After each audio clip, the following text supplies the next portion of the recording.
There we go.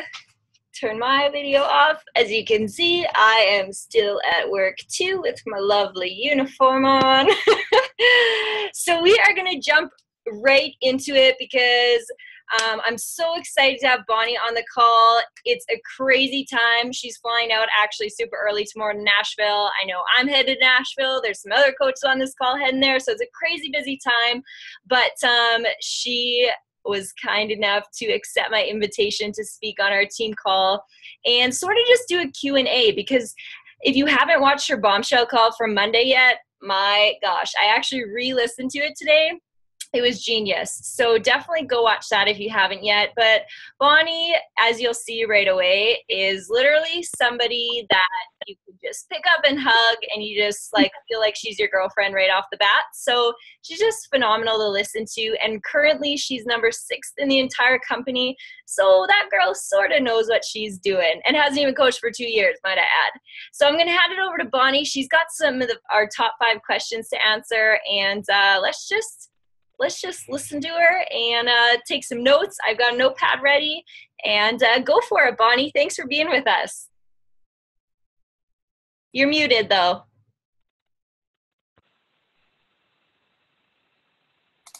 Dang, I was supposed to be a pro.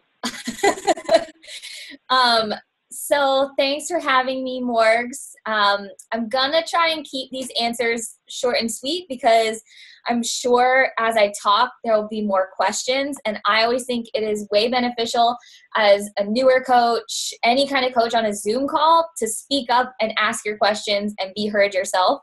I feel like when I did that on early Zoom calls in my coaching career, it really made me step out of my comfort zone, and it made me think of other questions that I might have never asked. So I'm going to try and keep these short. Let me just read the first one. About you. Could you share a bit about your story? How'd you get started? What was your first year like as a coach? Gosh. So I had no idea what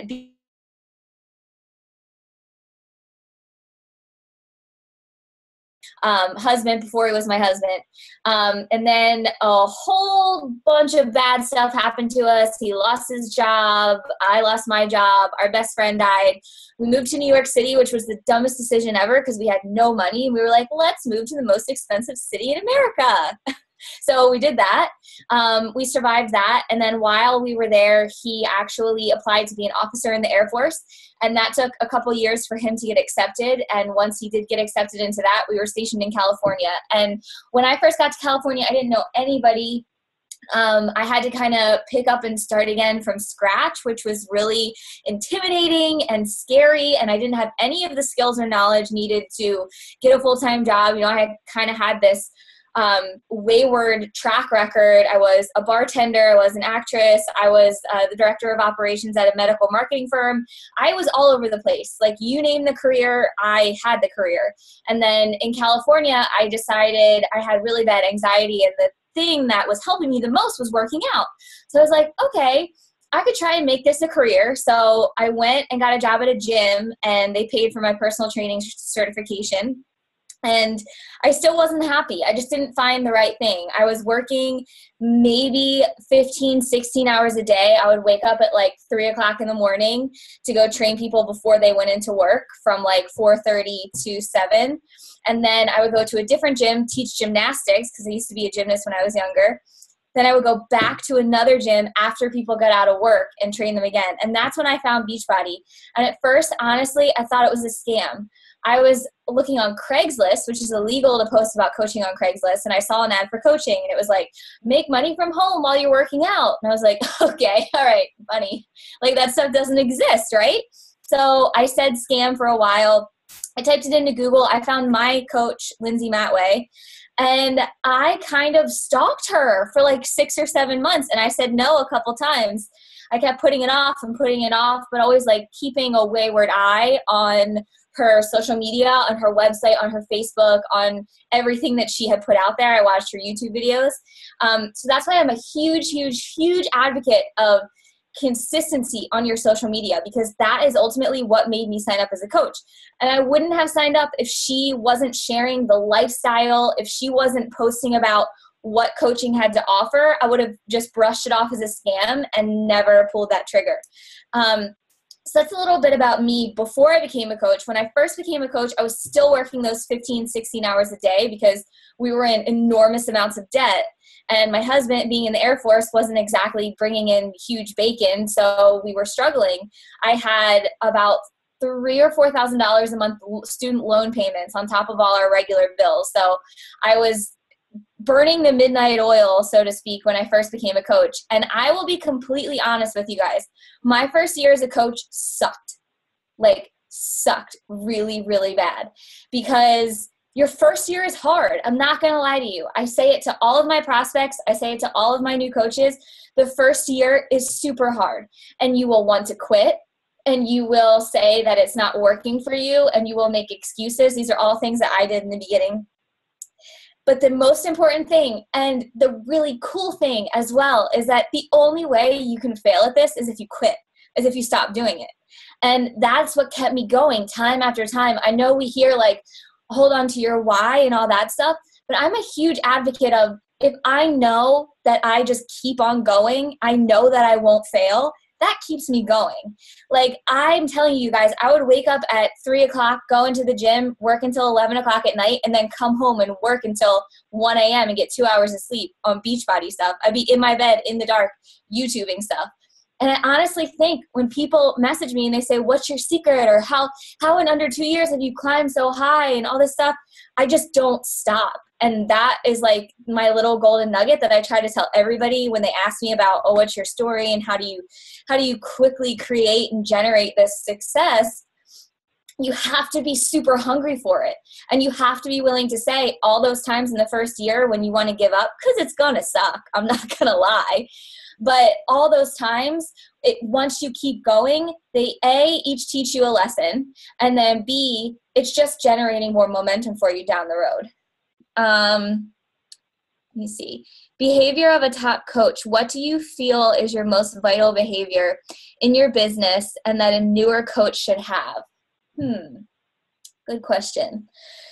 I think, going along with what I just said, I think that the most valuable thing that I do, and I talked about this a little bit on the bombshell call, is that I never give up on anybody. I never stop following up.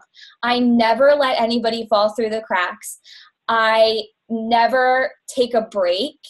That's not to say I don't take days off and I don't, I'm not respectful of my family time and all that stuff, but I constantly make sure I am on top of things because that's the only thing I can control. I can't control when people want to purchase something.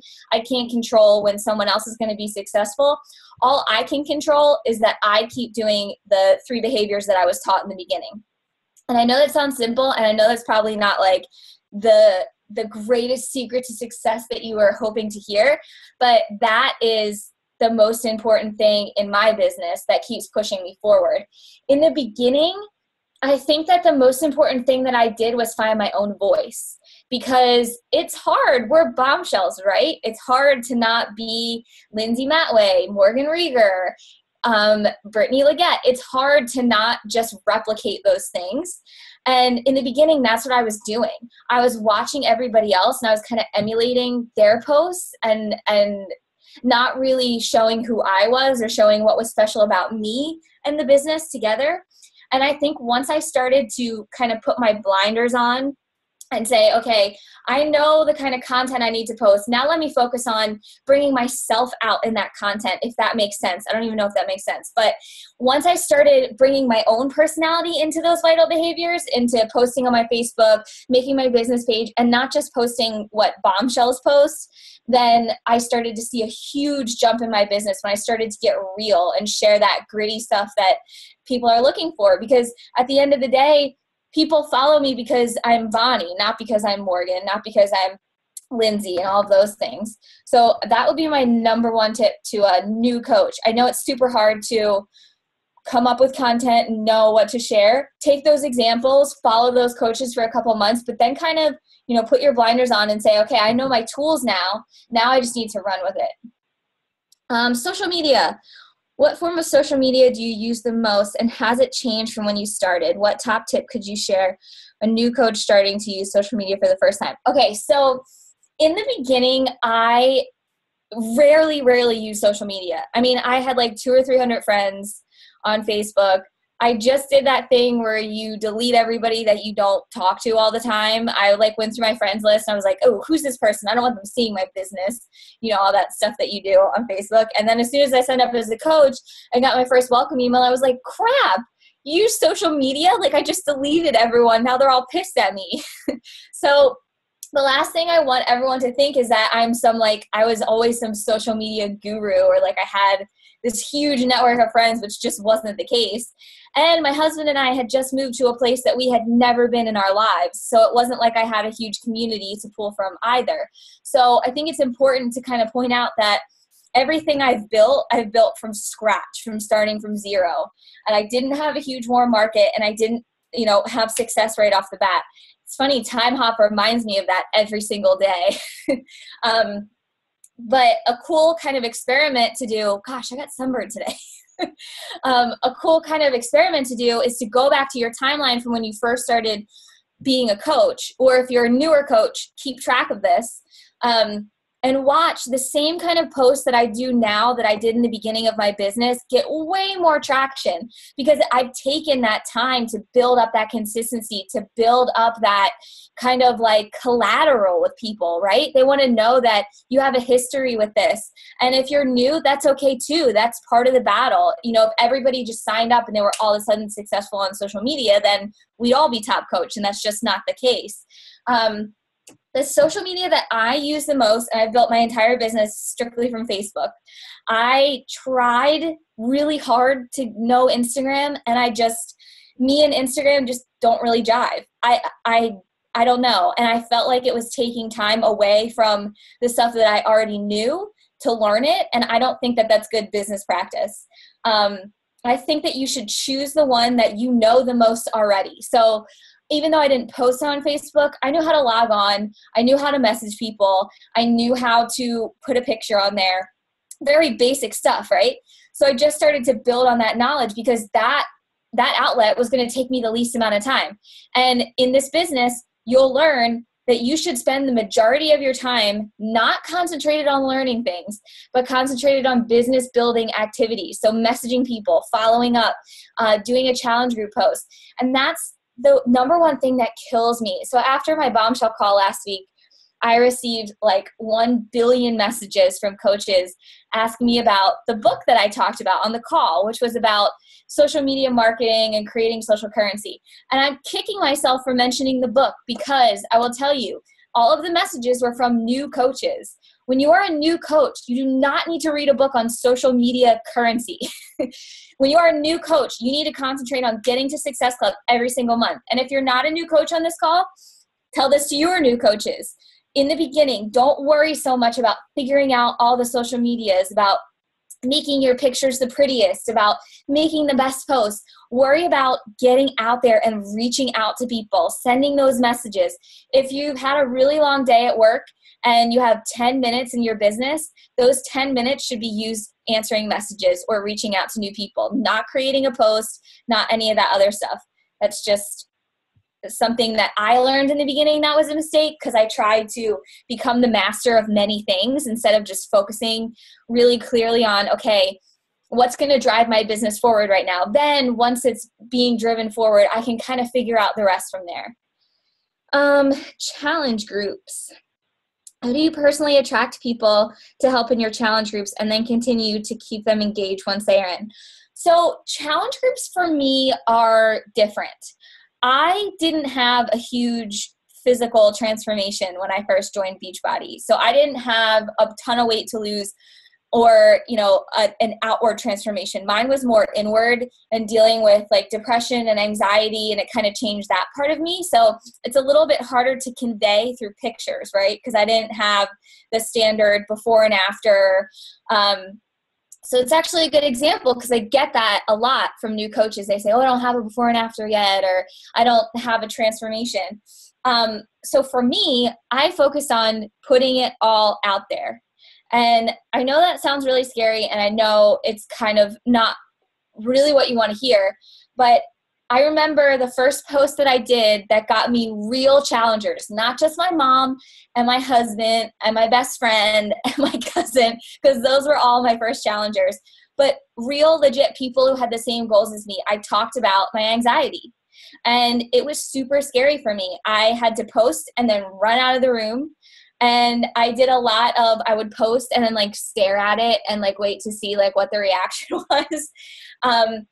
But that was the post that genuinely attracted people to me who I could connect with. I can't always connect with somebody who wants to lose 150 pounds. I will certainly help them, but that's not the majority of my challengers. And once you start to post your genuine story, I call it, people have to see your before so that they can see their after. Does that make sense to you guys? So I do a lot of before and after posts, but not your typical ones. So not a picture of me before 7 pounds, then a picture of me after 7 pounds.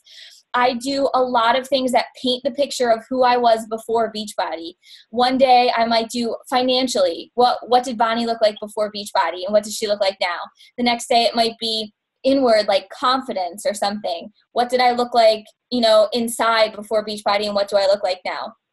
And then I try to write down all the things that Beachbody has helped me with, financially, physically, emotionally, all of those things. I mean, even like what I do on weekends now has improved because of Beachbody. So I always, whenever I'm doing a post, I try to include that, look, I was here before Beachbody and now I'm here after Beachbody. And once I started doing that, it started clicking in my market's head that, okay, if they join a challenge group, then they get this after. They have to see where you were before so that they can see themselves after. And then my challenge groups lately, I talked about this a little bit on the Bombshell call, but I mainly attract coaches. I don't really attract challengers because I don't post for that. That being said, all of my new coaches I put into a challenge group. So they are coaches / challengers because I don't believe that you can be a coach without going through a challenge. So it's a little bit different for me, right? I don't have a ton of people who are interested in losing a ton of weight because I don't post for that. And I talked about this a little bit on the other call, but I do have that lack of motivation that you guys in the second part of this question asked about. And it's kind of like, okay, it's day 10. Not a lot of people are participating anymore. It's kind of like crickets in your group, which makes you not want to post in your group anymore. I mean, it happens. It happens to all of us. So there's a couple things here that I usually do. Sometimes it works, sometimes it doesn't, because sometimes you can't make people participate in something that they don't want to. A lot of times, if people aren't participating, it's you. So what I start doing is I answer the questions, or I do the assignment that day. Even though I posted it, I'll post, just finished size day 7, I rate myself an 8. You could have a tracking system in your challenge group. I don't know if you guys do that in your challenge groups, but you could just have them every single day. They log into the challenge group, and in a Google Doc, or not even, maybe a file in the file section, they just post that day what their rating was for their workout. Sometimes people need a little bit more of a nudge than just every single day kind of phoning it in, copy and pasting, because I know it can get like that after a while. It gets like that for me. So you just have to be conscious. Maybe if you're phoning it in, that means your challengers are phoning it in. So just like your team will kind of take on who you are as a coach, your challengers will take on who you are as a challenger. So if you're skipping your workouts and you're not eating right and you're not drinking your Shakeology, odds are neither are some of your challengers. So if you guys are having that kind of ebb and flow in your challenge groups, I would take a look back at the past 5 to 10 days and see, okay, was I participating? Was I excited? Was I answering their questions?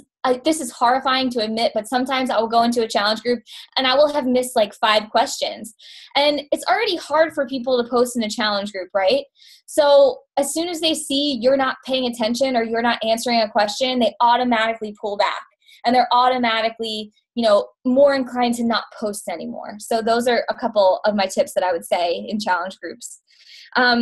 Creating a team. What do you focus on the most when it comes to growing a team and supporting the coaches on your team and helping them be successful? Okay, So this is one thing that you cannot beat yourself up over, because I will tell you, people will be successful with or without you. Yes, you can be conscious of their success and you can cheer them on, and you can be sure that you have given them every piece of information that you have had. But after that, you cannot beat yourself up if one of your coaches is being unsuccessful, or you cannot take credit if they're super successful. And that's something that once I let go of that burden, I saw my team start to skyrocket to the top, because then I started focusing my mental energy where it needed to go. So when I sign a coach up, they all have exactly what I had. They have a welcome email from me. I welcome them to the team page, and they get entered into a 15-day new coach, a Facebook group, a new coach training. And then we have a one-on-one call. Every single new coach has the opportunity to schedule one. Not all of them do. I don't chase after them if they don't sign up for one, because at the end of the day, I am a mentor. We are mentors to our coaches. We are not coaches who are dragging people with us because we want them to be successful more than they want to be successful. That was a really hard lesson I had to learn. And for my whole entire first, year and 12 months, 12, 13, 14, maybe 14 months, my first 14 months, you guys, I didn't have a single diamond. I just had like 11 diamonds pop, because it was when I stopped trying to drag them all and I stopped thinking, what am I doing wrong? How am I not being a good enough leader for them? How am I not showing them the way? So you have to know that first, the most important thing being a leader and building a team is that you are doing the things that you want your coaches to be doing. So if you are not hitting Success Club, if you are not posting about the coaching opportunity, if you are not doing the 3 vital behaviors, then your coaches aren't going to do it. So it's not so much what I do to make them be successful, or what I do for them, it's what I do for me. They see the example and then they emulate that example. So it's the same thing like if you guys are parents, right? Like if your kids see you working out, then they're going to work out as they grow up. That's just, I saw my mom working out when she was younger and I wanted to work out because my mom was doing it. And it's the same thing with coaches. They will do, I'm sure that you guys are like on it and super organized all the time because Morgan's that way. So you kind of like start to follow what your coaches do. So remember that. Remember, I know that it's so frustrating to sign somebody up because you want the world for them, right? You want them to experience all the amazing things that Beachbody has to offer. But at the end of the day, you can't go to their house and make them do things. So I would say the thing that made my team the most successful was when I said, okay, I'm going to be the example, and then I'm going to back up and know that I'm giving them everything that I had. As long as you're doing that, a weight should be lifted off of your chest, and you should just keep on doing that same cycle. Keep on sharing the opportunity and getting people involved, and then giving them the tools and kind of setting them free a little bit. Okay, if I could share one message with a newer coach wanting to grow coaching to their full-time job, what would it be?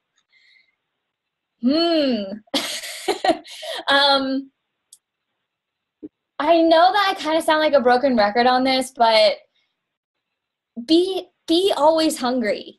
Be always going the extra mile. So many coaches in this business tell me that they work really hard and they don't.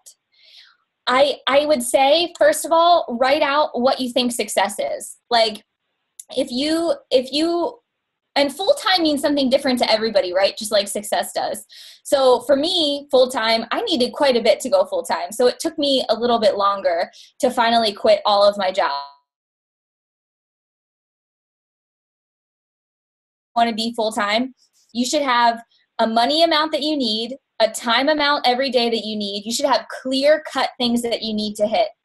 And then you should tell somebody else about that clear-cut thing that you need to hit. Because if it's just in your head and it's not written down or told to somebody else, it won't happen. And then number 2, don't ever stop doing it, okay? There will be so many things that come in your way and try to get you to stop. You will have financial hardships. You will have people quit. You will have diamond coaches quit. A lot of stuff will happen. But the only thing that matters, like I said in the beginning of the call,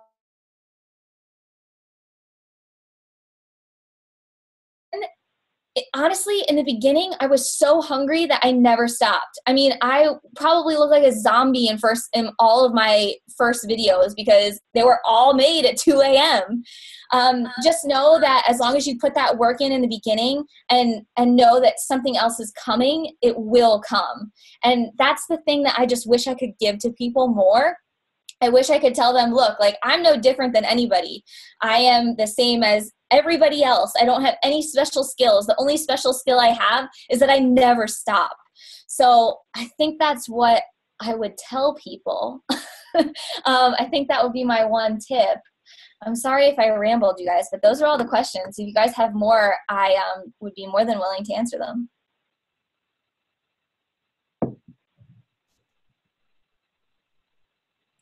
If you do have a question, just feel to unmute yourself. Okay, I have a question. Okay. When you said that you don't let anybody slip away on you. So as a challenger, when it comes down to the fact that they just stop responding to you or they don't care, like, do you let them slip away? Because I know it happens to me and probably other people where they just stop responding to you or they just don't want it bad enough themselves. So I don't want, like, it's hard for me to run after that person kind of thing. Like, I don't know, like, what do you do to not let them go? Yeah, that's a good question because a lot of it lies within yourself. A lot of it's very ego driven because when somebody doesn't answer us, we automatically think it's a problem with us or the product that we sold them, which we all know on this call that the products work. You wouldn't be here on this call if you didn't know it. And you all know that the only way they work is if that person works. So I think that a lot of our trepidation when reaching out to people and not letting them go is because we're insecure about it. Because it already feels weird asking people to spend this money, right? It feels weird. Let's all just agree. It also feels weird convincing somebody to do something that they're not fully comfortable with. So the second that you realize that you reaching out to them is only helping them, all their reactions will change because it probably reads through in your message. They probably read your message and they're like, oh, Autumn like reached out to me, but it's kind of an awkward message. It's a little bit trepidatious. And she's kind of like, hey, are you okay? So be confident in your messages and be straightforward. You know, people signed up with you to be a coach, not a cheerleader. People signed up with you to call them out on their shit. So if they're not responding to you, you should be like, listen, girl, you know, you said that you wanted to do this. It's day 10. I haven't heard anything from you. Where are you? What's going on? It's okay if you haven't started yet, or if you slipped up a couple times, let's get you back on track. You know, that confidence works wonders for people answering messages. As soon as you kind of switch that up and realize that you're doing them a favor by reaching out a million times, then it kind of changes a little bit. And then I guess, do you mean like somebody who's already in your challenge who the challenge is over and they're not responding to you? Yeah, like a little bit of both. I mean, I've started doing that a little bit more with people that do kind of fall off track because I was watching some videos and they did say just be confident and call them out on some stuff. So I was doing that, and I even have a girl that just doesn't respond, but she wanted to start. So I've had people that just kind of fall off track. They have things going on in their family, they're busy with work or their kids, or they're traveling, and then they don't want it bad enough themselves. And I don't know, I guess I got to a point where I don't want to like chase after people either, whether it's the coaches or the challengers. Like if they don't want it themselves, I can't want it for them. But I hate giving up on them too. So I don't know how to do it without being annoying, I guess, and for them to respond to me and actually respond and do it themselves. Right. Well, first of all, you're not annoying because you have something that can help them. So that takes annoying off the table. And I always say to myself, whenever I feel that feeling like, oh gosh, this is my third message, I don't want to send this because I don't want to be that pesky person, I always remind myself, I have a sign that fell off my wall because we had a windstorm today, but it says, you must be the change that you wish to see in the world. And I always read that to myself before I send a message that I think is annoying, because I know that what I have will change that person's life. I know it if they do the work. So I always try to remind myself that I'm not annoying. But I will say, along with that, be respectful of yourself and your time. You know, you can only chase after someone so many times. And when I say don't let anybody fall through the cracks, I mean in follow-ups in regards to the coaching opportunity or people that were interested. If somebody is blatantly like being disrespectful to the fact that I'm trying to help them, then of course I will move on. The other thing that I would say is try to answer those things. So you mentioned that people are traveling and they, that's their excuse. Then I would try to answer those objections in a post. I would do a post about how you stay on track when you were traveling, or if somebody has a objection because they just can't afford it right now because it's summertime and they have vacation, then I would do a post about how you will go on vacation and still afford your Shakeology. So that's a really good way to get people to answer you, because they're watching you after that first time when they talk to you. They're watching every single thing you say. So remember that too. Thanks. That's a good idea.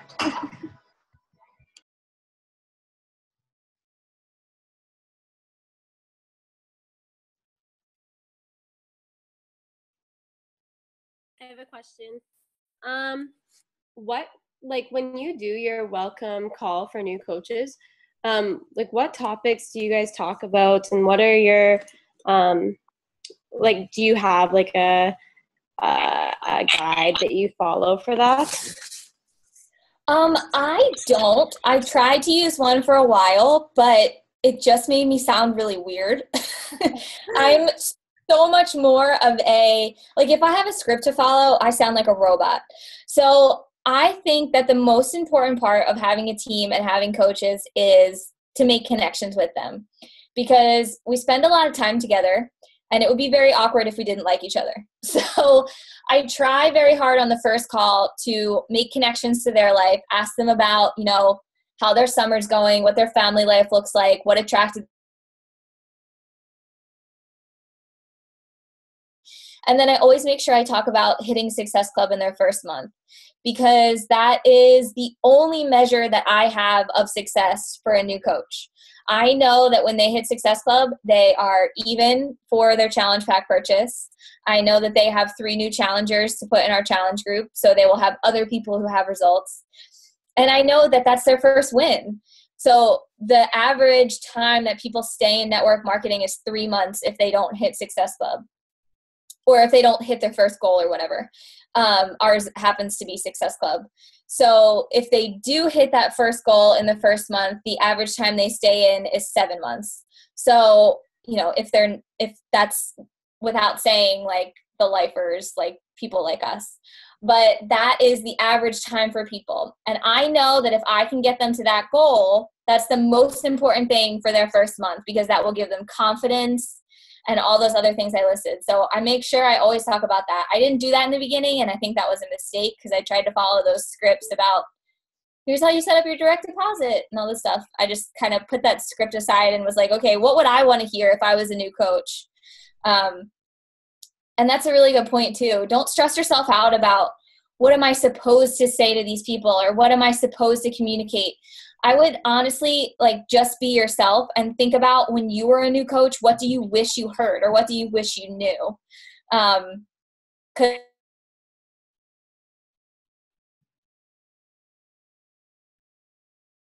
Yeah, that helps. So it's just casual, get to know each other a little bit better, and Success Club. Cool. Yeah, that sounds good. Thank you. You're welcome. Yeah, I've got a question. So I just started my first challenge group on my own and got about 4 challengers. So I'm just wondering what you would recommend for doing more to increase your recruitment, because I sort of themed it around something around my life. So what other advice do you have? So I first want to say that 4 challengers is fantastic. For a very long time, I had 2 people in my group, so I would always add my mom and my husband and my cousin into those groups. My mom would call me and be like, Bonnie, I'm in 7 groups. I don't know what to do right now. So first of all, don't think that 4 people in a challenge group, the first one is not enough, because that's awesome. Second of all, would just be to increase that, you need to consistently share the value of the challenge groups in your life publicly. And that's like the number one mistake that I see from newer coaches, is that they have no problem sharing about specials and sharing about this is what a challenge group is and sharing about this is what this other coach did. But they often forget to share about what's happening with them. And then I think that theme thing sounds really cool. I personally don't do that just because I don't think I'm interesting enough to have a theme. But I think that would be really good for dialing in deeper to your niche. But yeah, 4 people's awesome. Thanks.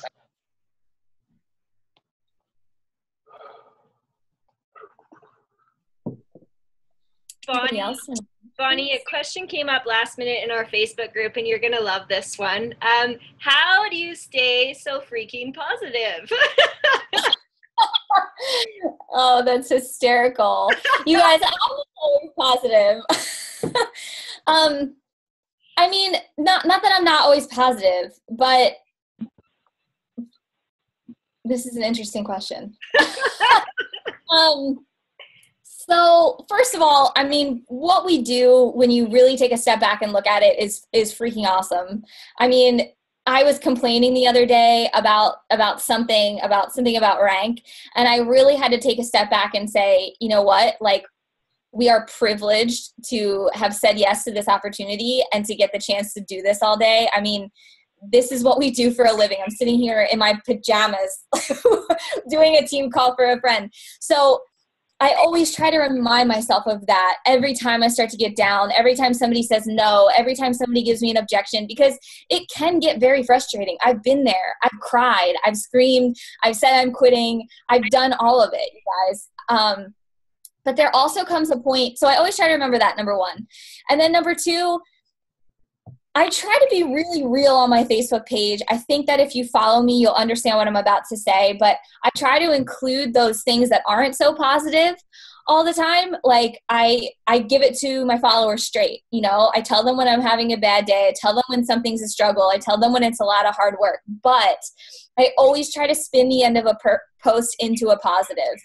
I honestly believe that all of the negativity that we experience is teaching us something. And for example, in the beginning of my Beachbody career, all of my friends hated it. Literally everybody I grew up with in my hometown were like, what's wrong with Bonnie? She's gone crazy. She's in a cult. They're dunking her head in the blood of lambs. Like, what is happening?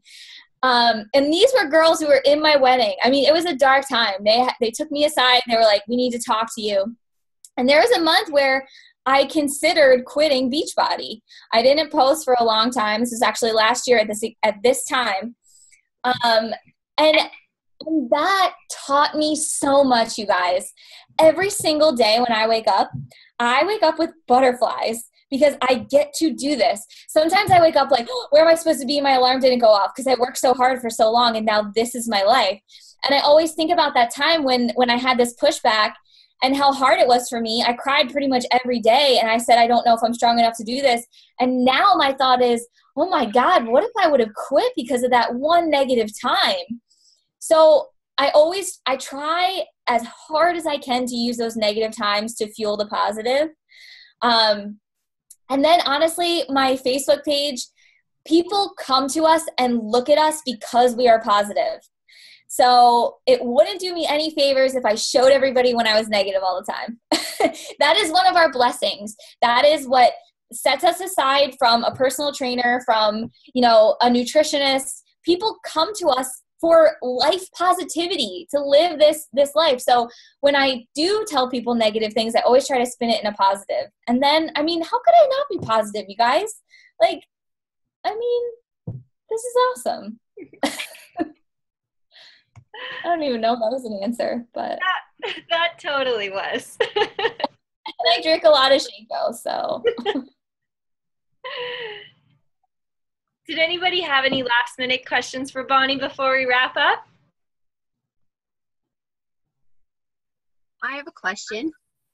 So I was wondering how, if you are running, like I just started running training for my own coaches. So we do coach basic training, and we've even been doing push for Emerald coach training as well. But I find that a lot of coaches want to be in it and they add themselves into it, because before I was adding my coaches into it for them, but now I have it pinned in our group. So if they want it in it, they have to do it themselves.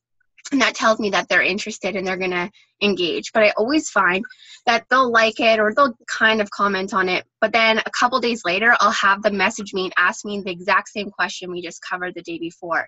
So I'm wondering, like, have you experienced that, or how did you get your coaches to be more engaged and take ownership of their business instead of always relying on you? I've never experienced that. I'm just kidding. That's pretty much, it's pretty much like every single day, every single coach. So I will go back to kind of what I said before. You know, you are not the reason anyone is successful or unsuccessful, and always try to remember that. When somebody does that and I know that they are blatantly not participating in something, then I won't answer their message, because I know that either A, that person will be smart enough to then go figure it out themselves, or B, they won't do it, and then therefore they won't be a successful coach. And I know that that's harsh, you guys. I know it sounds really harsh right now, but you're not doing anybody any favors by answering every question they have. I am a better coach because I didn't have a coach that I could message all the time with silly questions. I'm a better coach because I had to go figure that stuff out by myself. And I always try to remember that. You know, I wouldn't dare message Lindsay Matway at 12 p.m. and say, I can't find my link for the 21-day fix, right? So I had to go find that stuff out by myself. And I truly believe that that's what made me a better coach. So I try to remember that when I feel guilty about not answering those questions. Another way is that you can politely tag them in the post that answers the question with a little smiley face. And then what happens is that person's like, oh crap, like she knows I didn't read this now. And that kind of like lights a little fire under their butt. But it's also a really telltale sign for you about your coaches. You know, a lot of times people will be leaners and not leaders and say, oh, this isn't working for me. I can't do it. You know, nobody wants to join me. Nobody wants to do this. But if they're leaving those context clues for you, like they're not reading stuff and they're not listening and they're not figuring stuff out on your own, then that can be a little clue to you to kind of not spend as much time with them. And that's not you being mean, but that's you just being respectful to you, because you'll learn as your business grows, your time stays the same.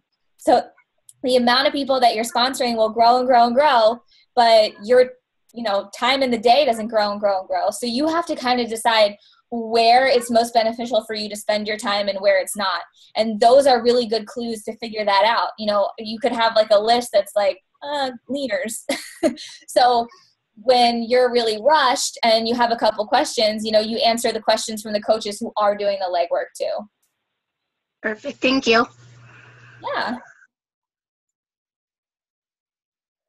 Awesome. I will wrap it up there. Thanks so much for asking those questions, guys. I really appreciate it. And Bonnie, thank you so much for being so friggin' real and honest, because it's so nice to hear it, because you're just like everybody else on this call, but you know, you're still number 6 in the whole company and managed to get yourself out of crazy debt and all this stuff, but you're just like a normal little blonde hair bubbly girl. So, you guys, and I will tell you literally, like, I look at that and I'm like, what? Like, it's insane. Like, I'm like, me? What? Like, I just do what everybody does. I don't know.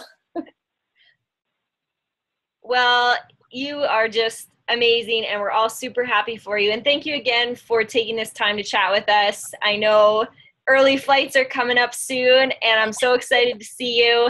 And I hope everybody has a phenomenal night. And thank you again, Bonnie. We really appreciate it. Guys, thank you for having me.